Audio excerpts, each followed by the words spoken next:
असून देखील गुलदस्त्यामध्ये आहे. चढाईकरिता राज मोरे सज्ज झालाय. एक जबरदस्त आणि धारदार चढाईचं शस्त्र म्हणून ज्याच्याकडे पाहिलं जातं असा हा राज मोरे आपल्याला बघायला मिळतोय. या वेळेस मात्र ऍडव्हान्स टॅकल बाजीगर पाटील करतोय चूक. निश्चितच मित्रांनो, मध्यंतरच्या कालावधीमध्ये नोटाबंदी झाल्या होत्या, त्यावरती काही शिवप्रेमींचं असं भाष्य होतं की छत्रपती शिवराय आम्हा नोटेवरती हवेत. त्यावरती कवी फार छान लिहितात की नको शिवराय आम्हा नोटेवर, विकला जाईल तो वाटेवर. की नको शिवराय आम्हा नोटेवर, विकला जाईल तो वाटेवर. आहे समाजात काही दरिंदे, नाहीत कुठलेच ते परिंदे. घेऊन जातील शिवराय दारूच्या अड्ड्यावर, अहो लावतील त्यालाही सट्ट्यावर. होतील पिऊन तराट, माजवतील कल्लोळ घरात. अहो नाचणारीवर जाईल पैसा उधळला, आणि नाचता नाचता जाईल शिवराय आमचा तोडवला. भाटाच्या थाटी थोपवला जाईल, गणिकाच्या हाती शिवराय आमचा सोपवला जाईल. अहो मटणाच्या दुकानात घेऊन जातील त्याला, मंदिरात देवासमोर येऊन ठेवून येतील त्याला. थोपवला आहे भ्रष्टाचार आणि नाही उरला शिष्टाचार. आहे अहो नाही उरला शिष्टाचार. नको शिवराय आम्हा नोटेवर, राहुलदास गांधी सूच्या नोटेवर. शिवराय मात्र शोभून दिसतात अखंड हिंदुस्थानाच्या हृदय सिंहासनावर, अखंड हिंदुस्थानाच्या हृदय सिंहासनावर. खऱ्या अर्थाने असे आपले छत्रपती शिवाजी महाराज. यावेळेस मात्र एक जबरदस्त पकड आपल्याला बघायला मिळते. सुयोग गायकर सारख्या बलाढ्य खेळाडूला त्या ठिकाणी चीरबंद केलं जात आहे. मेहनत करावी लागेल दोन्ही संघांना जर विजयाचे शिलेदार व्हायचं असेल. क्योंकि लोहा जितना तपता है उतनी ही ताकत भरता है.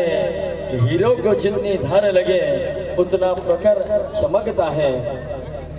सोने को जितने आग लगे उतना ही प्रखर करता है. मिट्टी का बर्तन पकता है तब धूल पर खूब ठनकता है. तो सूरज जैसा बनना है तो सूरज जितना जलना होगा. और नदियों सा आदर पाना है तो पर्वत छोड़ निकलना होगा. और हम आदम के बेटे हैं, और हम आदम के बेटे हैं. क्यों सोचे राह सरल होगा. अरे कुछ ज्यादा वक्त लगेगा लेकिन संघर्ष जरूर सफल होगा. अरे आज नहीं तो कल होगा लेकिन संघर्ष जरूर सफल होगा.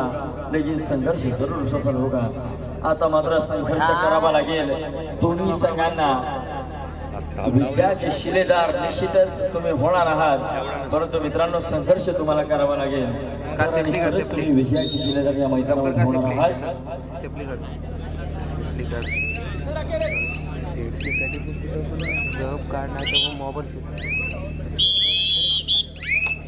चढाईचा पुन्हा सज्ज झालाय राज मोरे.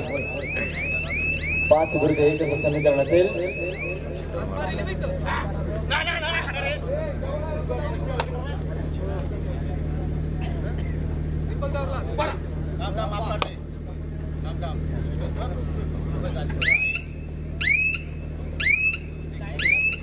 परंतु माघारी परत त्याला प्रत्युत्तर देईल ऋतिक पाटील.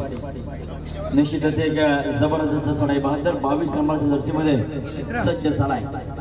7-1 समीकरण असेल. 7 खेळाडू मैदानामध्ये आहेत. आवडता बोनस गुण त्या ठिकाणी व्हॅलिड असेल, परंतु प्रयत्न कितपत करतोय याच्यावरती सर्व काही निर्भर असेल. अनसक्सेसफुल प्रयत्न करेल. आता मात्र राजेश्वर अवलंब केला गेलाय. अर्थातच जय बजरंग रोहा संघाच्या माध्यमातून.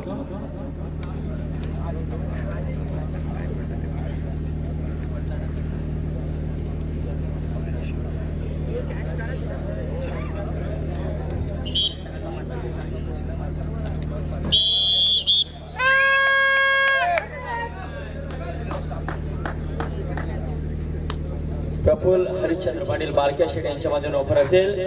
2 गुणांसाठी 300 रुपयाचं पारितोषिक, तर 3 गुणांसाठी 500 रुपयाचं पारितोषिक.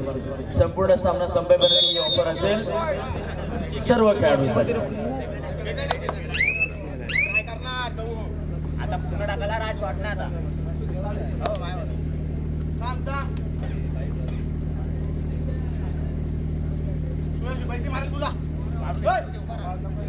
चढाईचा पुन्हा ऋतिक पाटील 22 नंबरच्या जर्सीमध्ये.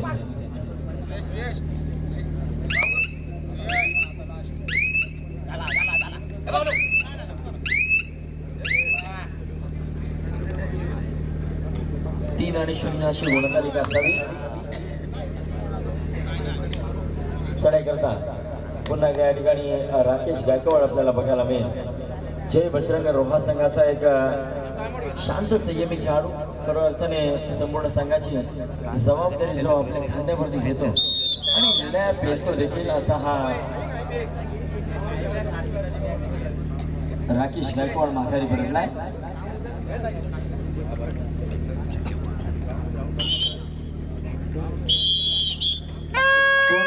₹300 पारितोषिक, तर 3 गुणांसाठी या ठिकाणी ₹500 पारितोषिक असेल आदरणीय बारके शेट यांच्या माध्यमातून.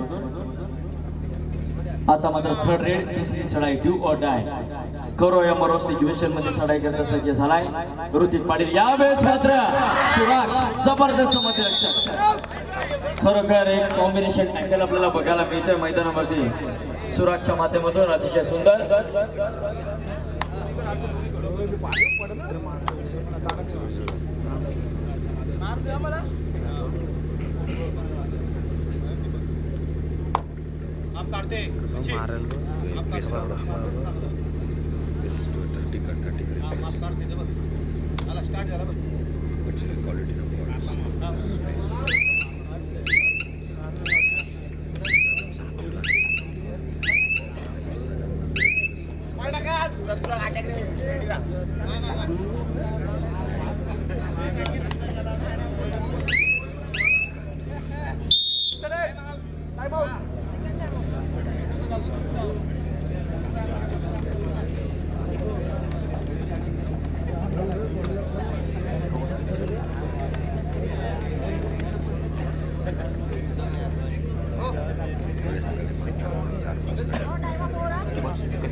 आता मात्र third red super tackle situation मध्ये यावेळेस मात्र दीपक कासारे रुपी वादळ धडकलाय, परंतु त्या ठिकाणी वादळाला शमवलं जात आहे. अतिशय सुंदर खेळ या ठिकाणी आपल्याला बघायला मिळतं.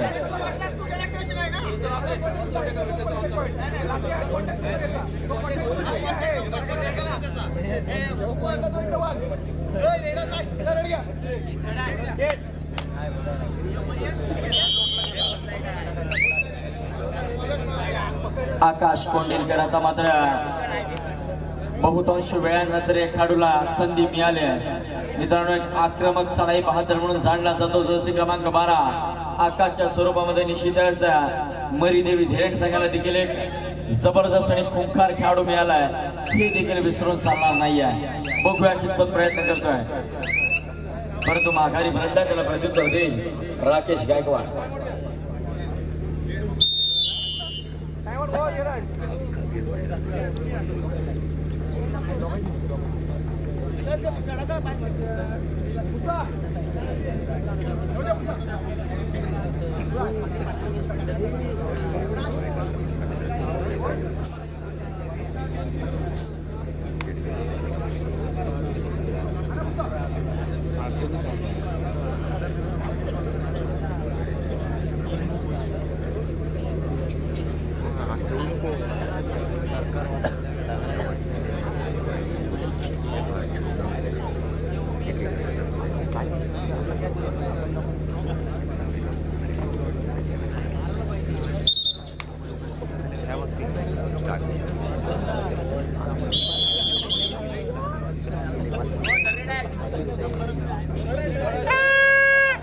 आता मात्र थर्ड रेड डू ऑर डाय.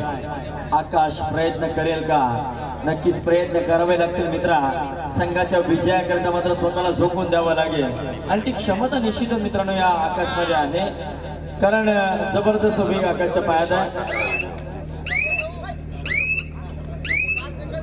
खरोखर सुंदर फुटबॉल, परंतु यावेळेस त्या फुटबॉलला थांबवलं जात आहे. जबरदस्त पकड आपल्याला बघायला मिळते. आकाश कोंडिलकर याला मैदानाच्या बाहेर जावं लागेल. प्रत्युत्तर देईल आता मात्र राज मोरे. निसटणं काहीच मुश्किल असेल, परंतु निश्चितच अशक्याला शक्य करून दाखवण्याची धमक या कबड्डीच्या खेळाडूंमध्ये आहे की खोल तुझे तू पंख हे भरारी जोकात, अरे कळू दे त्या वेळ्या आकाशाला तुझी खरी अवकात. आता मात्र प्रयत्न करावे लागतील राज मोरेला, परंतु कोणताही प्रयत्न नाहीये. निश्चितच काहीतरी प्लॅनिंग, काहीतरी आखणी केली आहे. मध्यांतर होते, पूर्वार्ध होते, मध्यांतरापर्यंत खेळ थांबलेला असताना गुणतालिका स्कोर सांगा जरा प्लीज.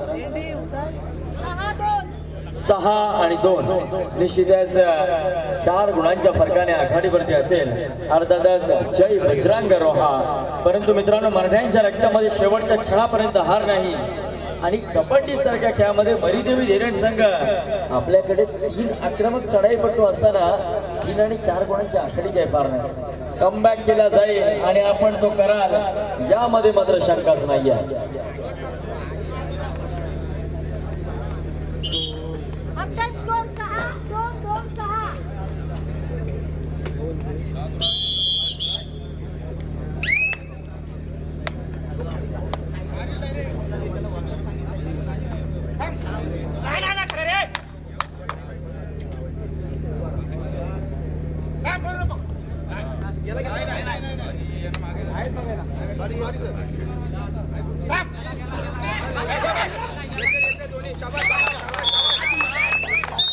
खरोखर फायनल संघ पाहायला खरी तर मजा असतं आणि म्हणून तर सर्वच जण स्तब्ध उभे राहून हा फेरण वर्सेस जय बजरंग रोहा खरोखर फायनलचा संघ आहे आणि दोन्ही संघांमध्ये अतिटीची लढत आपण सर्वच जण पाहतोय आणि खरोखर दोन्ही संघ तुल्यबल आहे याचा सर्वांनाच खरं तर त्याचा अंदाज आलेलाच आहे.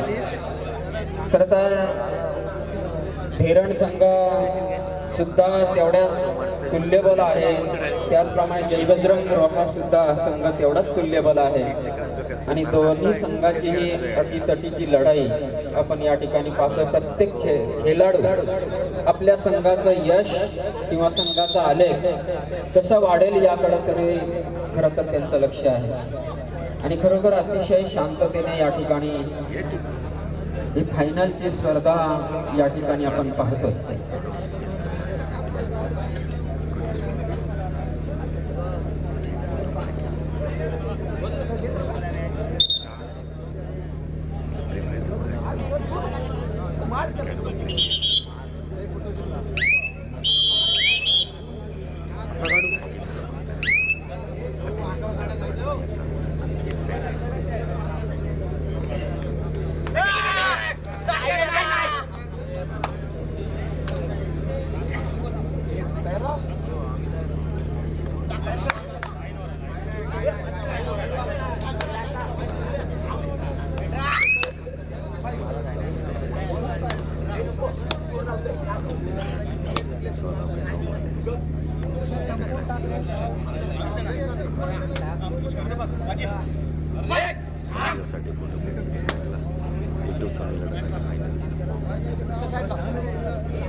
निश्चितच पुन्हा एकदा मैदानाकडे वळतोय. आदरणीय बारके स्टेडियमच्या माध्यमातून लगावलेलं पारितोषिक 300 रुपयाचं पारितोषिक जात आहे राज मोरे याच्या नावावरती. 2+2 असे 4 गुण होते, परंतु 2 गुण आपण व्हॅलिड धरू. खऱ्या अर्थाने जबरदस्त पकड बघायला मिळते. सुयोग गायकर सारख्या बलाढ्य खेळाडूला त्या ठिकाणी शेरबंद केलं गेलंय.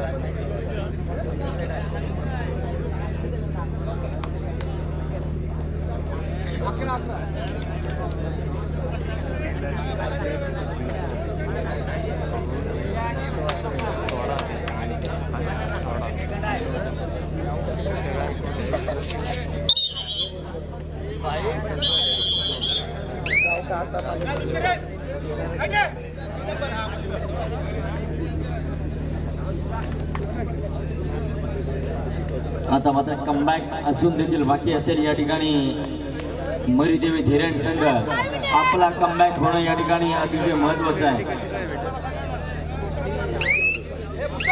एक भली मोठी आघाडी आता मात्र बजरंग रोहा संघाकडे असेल.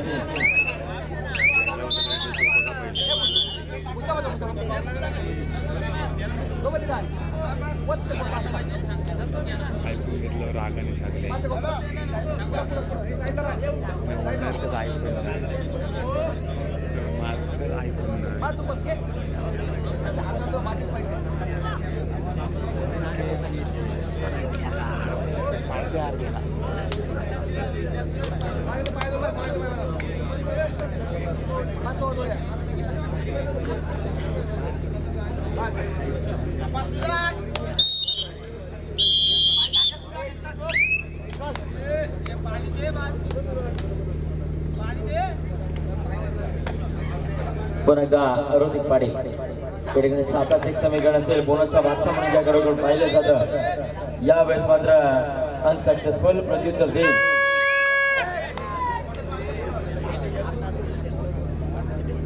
सुयश कानेकर निश्चितच थर्ड रेड असेल. तिसरी चढाई डू और डाय. यावेळेस मात्र मैदानाच्या बाहेर जावं लागेल सुयशला.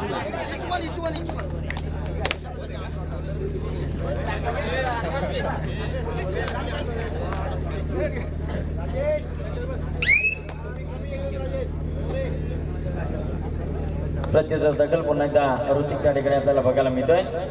6-1 बोनस ऑन. पुन्हा एकदा बोनस गुणावरती मोहर उमटवण्याचा प्रयत्न असेल ऋतिकच्या माध्यमातून. ऋतिकचा वेग त्या ठिकाणी ऐसा कमी पडतोय की काय असं चित्र आपल्याला बघायला मिळते. शेवटची 4 मिनिटे असेल सामना संपायला. यावेळेस मात्र यशस्वी बोनस प्रत्युत्तर देईल आता मात्र राज मोरे.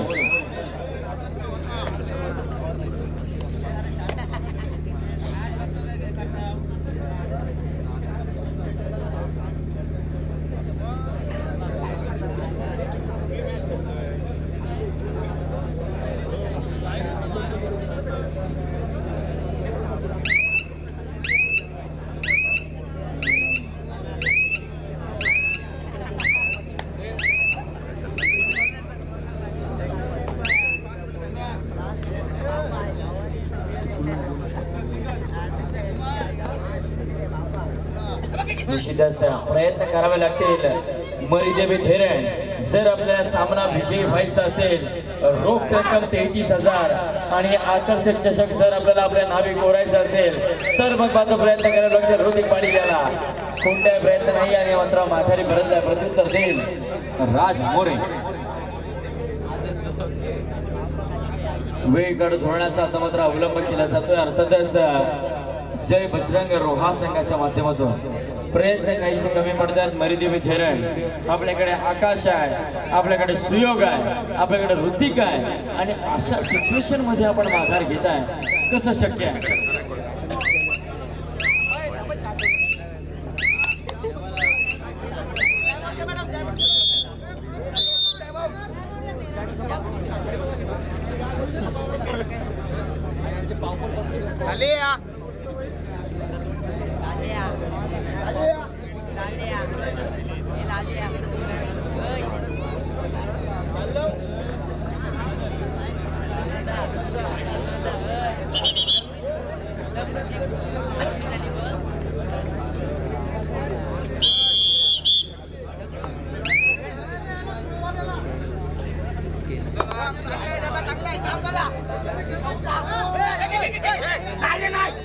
अविनाश पाटील व्यासपीठाकडे जा. अविनाश पाटील व्यासपीठाकडे जा.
मात्र यश होते क्रमांक 4 प्रत्युत्तर तिसरी चढाई डो अडाय सुयोग गायकर